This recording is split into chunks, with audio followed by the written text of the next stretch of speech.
বরিশালের খুবই জনপ্রিয় একটি রান্না হচ্ছে হাতে মাখা ইলিশের ঝোল। আমি বরিশালের যতগুলা রান্না খেয়েছি তার মধ্যে এই হাতে মাখা ইলিশের ঝোলটাই আমার সবথেকে বেশি পছন্দের। রান্নাটি শিখেছিলাম আমার এক বরিশালের ভাবির কাছ থেকে, তাই আজকে আপনাদেরকে একদম সঠিক নিয়মেই বরিশালের হাতে মাখা ইলিশের রেসিপিটাই শেয়ার করছি। এর জন্য আমি এখানে 1.5 কাপ পরিমাণ পেঁয়াজ কুচি, 4 চা চামচ পরিমাণে শুকনা মরিচের গুঁড়া, 2 চা চামচ পরিমাণ হলুদ গুঁড়া, সাথে স্বাদমতো লবণ দিয়ে দিয়েছি।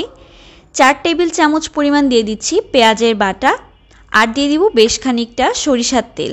এই রেসিপিতে কিন্তু আর কোনো মশলা ব্যবহার করা হবে না, আদা রসুনও ব্যবহার করা হবে না।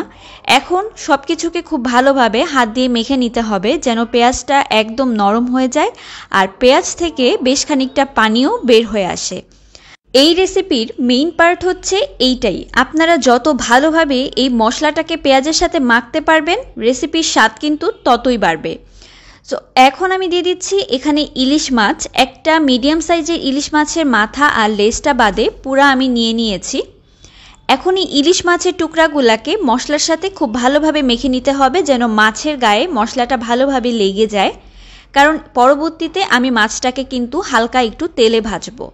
আগে আমি হাতে মাখা ইলিশ বলতে যেটা বুঝতাম, সব কিছু একসাথে দিয়ে ইলিশটাকে মেখে চুলায় রান্না করে নিলেই হয়ে গেল, কিন্তু আসলে রেসিপিটা ঠিক এমন না।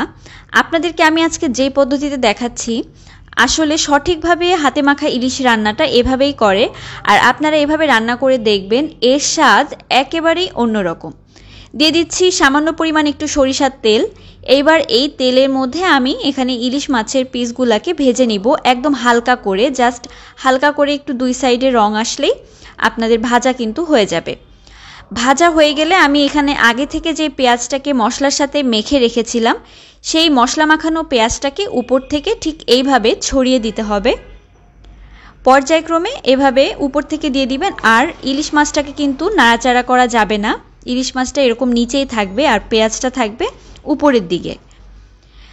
মশলাগুলো দেওয়া হয়ে গেলে আমি দিয়ে দিব খুব সামান্য পরিমাণে একটুখানি পানি দিয়ে চুলায় বসিয়ে দিতে হবে।